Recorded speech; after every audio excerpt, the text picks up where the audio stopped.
And so if you make a donation, I believe, to the Derby Cultural Commission, they will let you in and you can tour around. How big does the donation have to be? I don't know. I wasn't able to find that particular information. I mean, I'd go do that. Well, for like $20. I think they're going to want more than $20. 30? They're restoring an opera house. 30 in a donut hole? Email them and make an offer. All right. Okay. All right. So that's all I have for the Sterling Opera House. But I found this really interesting, and the further that I dug into the things that were going on there, the more interesting I found it. And of course, because I'm a procrastinator, I was doing my research for this like an hour before we recorded. So yes, I'm getting nods and smirks. It would have been fun to be able to like really like watch some of the documentaries, whether it was the sci-fi one or any of the other ones that have been out, and have seen what people did. But that's my story. Good story, Beth. Thanks. Do you have a Connecticut ghost story you'd like to share? I do. But I was thinking that we should just have like a popcorn movie night. We can watch a movie on. Where are we going to do that? Your house. My house? Yeah. Mr. Bob has taken over the living room with his Fortnite. Why can't we just tell Bob to go play outside? Children aren't allowed to play outside anymore. Why not? Cable news. No, he'll go play outside. Yes, you can come over and we'll eat 100-calorie bags of popcorn and watch scary investigation shows. Do you ever put cayenne pepper on popcorn? I have not. You don't really like spicy food. No, I do like spicy food a lot. But not spicy popcorn. It's like I don't want spicy ice cream. Stop it. That's not a thing. It is a thing, and I love it. I love it. I love spicy anything. Have I ever made you one of my Mexican hot chocolates? No. So good. Okay. Hot chocolate with cayenne pepper. Don't knock until you try it. I'm telling you. Okay. I'm making a very skeptical face. It's going to be on the special report in February. Agree then. All right, here we go. I have a short story because I have a long story later. So this is my short story. From Connecticut. What state is Connecticut? We don't even know. Connecticut, I wish I was a New Yorker state. Funny and true. Connecticut, where when you drive down the highway, there's a sign that says, "Do not pick up hitchhikers. There's a prison nearby." Okay, well, you know what? Connecticut's state motto is in Latin, so that's everything you need to know about Connecticut. Let me see. It is. What the heck? That's why we don't know it. Here. He who is transplanted still sustains. Yeah, whatever, Connecticut. What? No, Connecticut's cool. Connecticut, where they have the casinos. Yeah, Connecticut, where their state slogan's in Latin because they think they're better than all of you. Okay. Homespun Farm Bed and Breakfast. Homespun Farm Bed and Breakfast is located in Griswold, Connecticut, and will take you back in time with the comforts of today. Is that Griswold, Connecticut? Yeah, what'd I say? I don't know what you said. I said Griswold. I don't know what I said. Yeah, Griswold. Okay. Like the Griswolds from like National Lampoons. I guess I never saw it. There are so many movies we need to watch before that sci-fi episode. Okay. So, originally built as a colonial farmhouse back in 1740, the house has been owned by only one family for more than 250 years. Up to this day, it still has the original wide board floors, stained glass windows, and hand-hewn beams that the original structure came with. The bed and breakfast's most famous inhabitant is that of Simon Brewster, aka Old Man Simon, one of the original owners of the inn. Simon Brewster purchased the farm in 1740. He was the great-grandson of William Brewster, who arrived in America in 1620 on the Mayflower ship. Kind of interesting. Mm-hmm. I love Mayflower descendants. I'm pretty close, but not exact. Child showed up 4 years later. Oh. That's pretty close. Are we daughters of the American Revolution? No, because I probably know what that was if we were. Aunt Ruth was looking into whether we are. My dad has done all the family history for both sides of the family. So if anyone in our families fought in the American Revolution, then we would be daughters of the American Revolution. Yeah, I don't believe that. We are. We all came over later. I believe so. Through Canada. Maybe. I love being Canadian. I think that's like being American, Beth. I don't think it's a thing. I don't think it's a thing. Okay. Blah, blah, blah. 1620 on the Mayflower. He is said to be a friendly spirit. Old Man Simon is apparently most active around the gardens, watching those tending to the garden's plant life.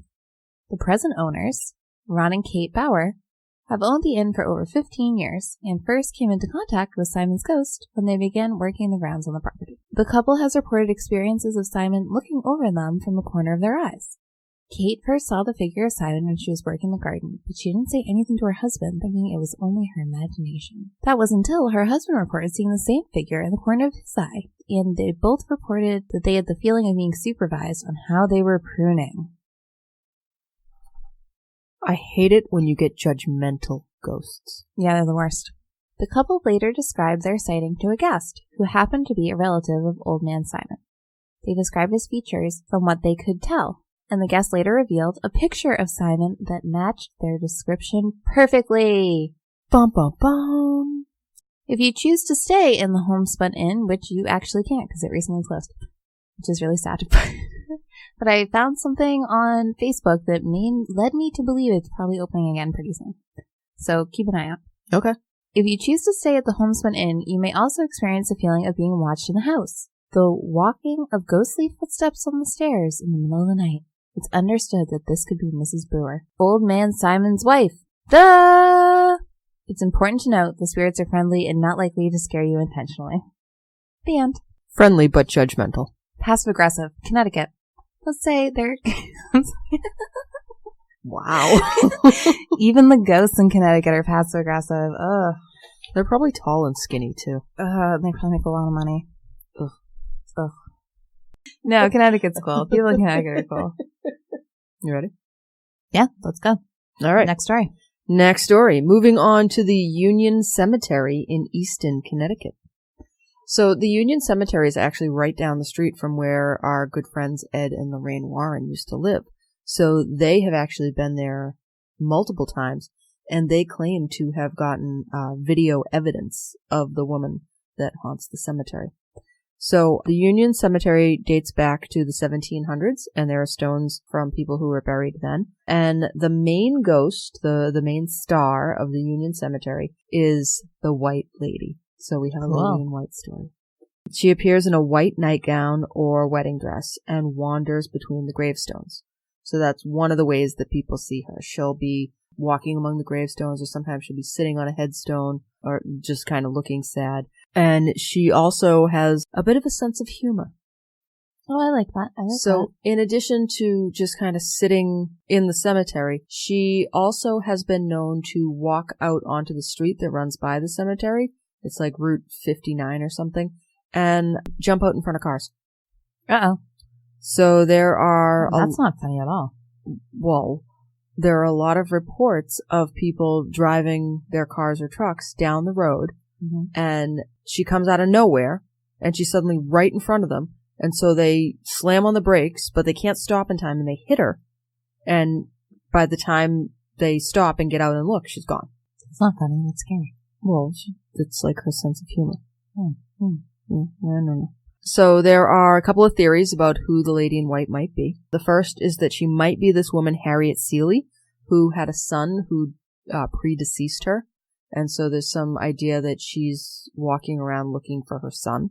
There's another idea that she's a young mother who died during childbirth, and her body was just thrown in a big pit out behind the church.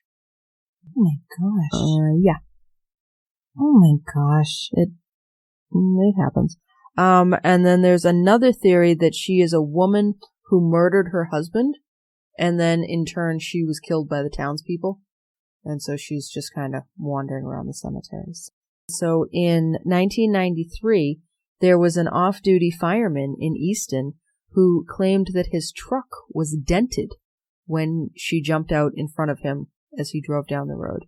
And so then we have this story of Rod Vexey of Easton. And so Rod's story is a little bit different. And so I actually pulled the text of him telling his story to a reporter. He's driving past the cemetery. It's about 1 a.m. And he says, "I saw a woman standing farther up the road, so I tapped on the brakes.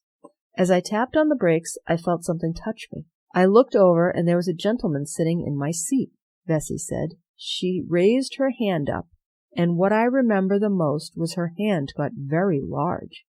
As soon as that happened, I looked over, and the image I had seen next to me disappeared." Vesey said that's when things got really frightening. "As I got over the hill, the road seemed to turn red until I got to the bottom, where there's another church, and the road and everything disappeared. I just thought that was like a horrifying account of... Sounds like an acid trip. Yeah, I mean, it does. It sounds a little strange, like maybe he had kind of like fallen asleep at the wheel a little bit, but... I've taken much acid. I just think that it's a horrible memory for somebody to have, whether it was a dream or an acid trip or a real encounter that they had. Yeah, that's scary. Yeah. So there's that. So I wanted to kind of finish up with a story that this is kind of the like runner-up story at Union Cemetery, but I wanted to finish up with this one and kind of do a direct throw out to Will Fox of Long Island Paranormal. Will, what up? Because it sounds awfully similar to a story that he told us. Very cool. All right. Let's hear it. This is called Red Eyes. Ooh, Yeah. So we remember Will's story. Very interesting. Well, I don't remember the exact details of where you were. He was on Long Island. Yeah? Yes. Well, Long Island's kind of close to Connecticut. Without question. So maybe Red Eyes made a jump. Anyway, so Red Eyes is exactly what it sounds like. People will be walking by the cemetery and they will see a pair of red eyes peering out at them from underneath some shrubs or some bushes as they go by. When people see it and they are frightened and run, they hear footsteps chasing them. Ooh, don't like that. Yeah, don't like that at all. I don't know. That's very frightening. So there's a couple of theories on who Red Eyes might be. So there's one theory that it's this guy Earl Kellogg. And they think it might be Earl Kellogg because in 1935, he lived across the street and he was set on fire and burned to death. Oh. So there's this idea that it might be him. Do you know why? I don't. Oh. Again, I procrastinate with my homework. Oh. And I only found out about this like right at the very end of doing all of my research. And I had read probably, 8 different articles about the Union Cemetery before I saw anything about this Red Eyes thing. So there was also a report of a group of boys who were there at the cemetery doing an EVP. They were trying to get the white lady, but instead they got Red Eyes, who told them through the EVP that he was a man who was killed by a drunk driver, and then yelled a series of swear words at them. But so it did. It reminded me of Will's story about the red eyes and the just kind of like the anger that Will felt in his story. So yeah, interesting. Yeah. All right. And so if you have no idea what we're talking about, it's because you didn't listen to that episode. So feel free to go back and listen to our episode on Drive-By Ghostings. Yes, where it's all Drive-By Ghostings. It's all Drive-By Ghostings, and I believe Will's is actually the first one in that episode. It was. Yeah. Yeah. So listen to the whole episode, but Will's should be fresh in your mind after listening to this. Yeah. So if you decided that you wanted to go to the Union Cemetery and try to find the white lady or the red eyes yourself, it is open to the public. You can go. But because they have a history there of people acting foolish after dark, the cemetery is actually closed to the public at dusk. You can request from the police department permission to stay after dark. So if you wanted to go and like do an investigation. Or just walk in.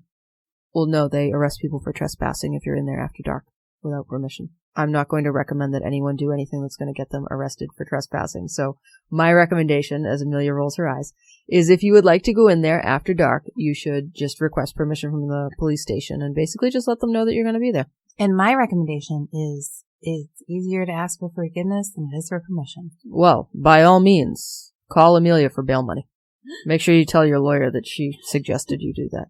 All right. Good story, Beth. That was scary. Thanks. I like that one. Okay. Beth Ellen, do you want to know the next story I'm doing? Yes, I'm pretty sure you're going to tell me. The Snedeker House. I am unfamiliar with the Snedeker House. Well, I'm about to tell you about it, so here we go. In 1986, the Snedeker family, made up of husband Alan, wife Carmen, and their 3 sons, 1 daughter, and 2 nieces, moved into a simple white duplex rental home in Southington, Connecticut. The home was close to the hospital where the oldest son, Philip, was being treated for Hodgkin's lymphoma. It's like right by Yukon. Yukon has the hospital he was going to. It was spacious enough for the family of 8, and the rent was good. 3 hours into moving into their new home, Philip exclaimed, "Mom, this house is evil. We need to leave right away." You should always pay attention when your little people say the house is haunted because they can pick up more than adults usually can. The first night they moved in, Philip started seeing this young man with long black hair all the way down to his hips. He would talk to him every day.